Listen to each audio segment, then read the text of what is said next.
Usifunge ofisi kwa sababu hujalipa kodi. Jifunzeni saundi. Narudia tena, wakunielewa watanielewa. Jifunzeni saundi. Hao wenye nyumba sio kuwachekea sana. Wewe mtu umepanga nyumba yake miaka 3 4. Umepitisha siku 15, wiki anashindwa kukuvumilia, maneno yanakuwa kibao. Ongeza saundi. Mpangilie kwamba mzee, mimi kodi yako nakupa. Usidhulumu mtu. Sisemi udhulumu mtu. Usidhulumu, usihame kama hujalipa kodi. Mwambie mimi kodi yako nakupa, lakini nipe mwezi mmoja. Nishakukaa hapa kwako miaka 3 sijawahi pitisha kodi hata sehemu moja. Hakuna kitu atakufanya. Kama unapata changamoto kwa wateja wako wanakupa changamoto, wewe naye ni mteja wake ule, unampa pesa. Kwa lazima akutreat kama mteja, lazima akubaliane na changamoto za biashara.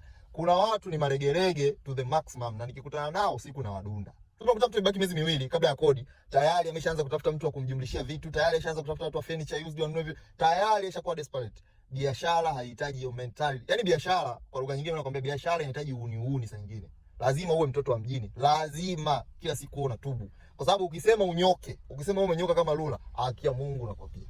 Haki ya Mungu. Na nyinyi wazee wenye nyumba, sisi ni vijana wenu, tunapambana. Hakuna mtu anataka kudhulumu pesa yako. Nimeshindwa kukupa pesa na kuomba unipe mwezi, tulia, vumilia. Ifike hatua na nyinyi sasa inabidi tuambie kauli ngumu, mtafute shughuli zingine.